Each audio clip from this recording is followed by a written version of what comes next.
好啦，今日咁我哋離開呢個安省咧，又直去呢個 Manitoba。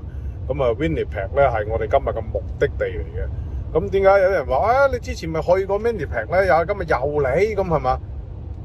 咁啲視頻咧錄上去俾人睇咧，有啲人係嘰哩呱啦喎咁啊！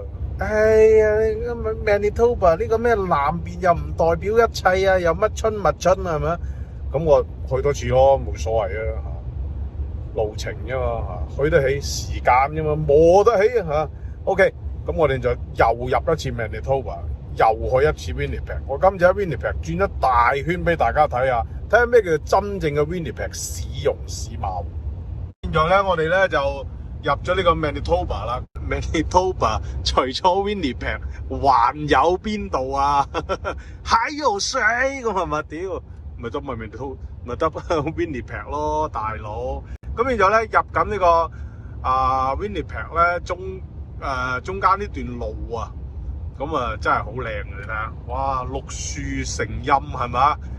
條路咧又乾淨企理，舒服到不得了係咪？大家咧哋開得幾舒服係嘛？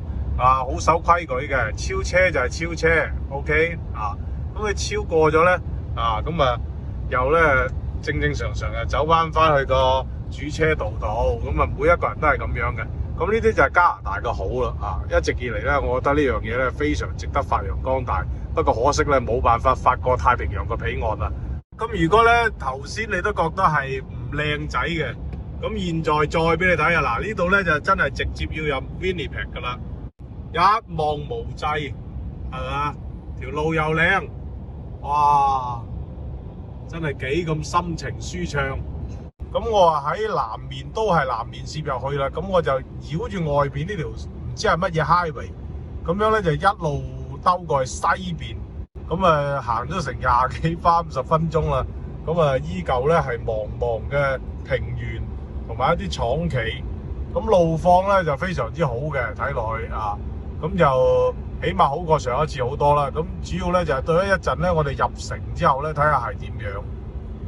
好啦，咁我哋現在入呢個城市啦，啱啱喺 highway 落嚟唔夠2秒鐘啊。咁我哋咧就見到咧哇喺呢度應該係西南邊，咁係應該係個工業區啩，或者係個賣車嘅地方啦。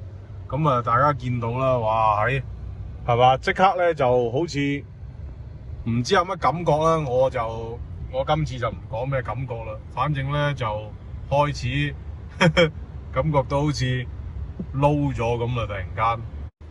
嗱，咁晚下嘅溫尼伯，咁我哋睇到呢度唔知係咩區啦咁有眼睇嘅識嘅人就知啦，識啦，唔識嘅人我都唔識啦咁睇落咧呢個位咧還 OK， 但係呢啲屋就你吉地啦，真係路靚嘅，呢個唔係瀝青路嚟噶，呢個水泥路嚟噶。咁冬天唔知滑唔滑，不過咧就即係起碼行落去舒服啲咯，呢個區就。但係啲屋咧就好顯然係真係，唉，算吧啦。咁我知道有啲西區同志定係啲南區啲北區同志就話：屌阿星你未嚟過嗰咩啊？未嚟過嗰個區就唔算嚟溫尼伯係嘛 ？Winnipeg 係嘛？咁唉，各有各闡述啦。反正我3個朋友都喺 Winnipeg 度，有一個出世喺 Winnipeg， 有2個移民喺 Winnipeg， 現在都走晒去Toronto 噶啦。咁有一個咧係唔係太熟嘅，咁喺 Winnipeg 就已經去咗 Calgary 啊。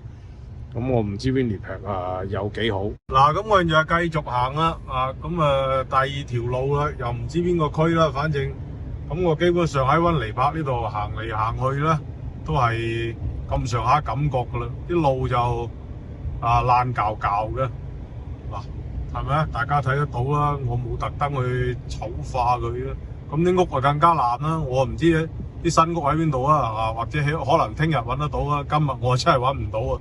咁我又唔知我轉咗去邊個位啦，咁行咗10幾20分鐘之後，又嚟到一個新嘅地方。咁呢啲咁嘅內街咧，我都唔敢照，我驚俾人衝出嚟追我幾條街。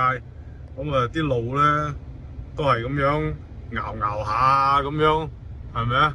唔湯唔水噶啦，啊！咁啊，希望溫尼柏有啲好啲嘅區域啦，我都會繼續研究嘅，啊！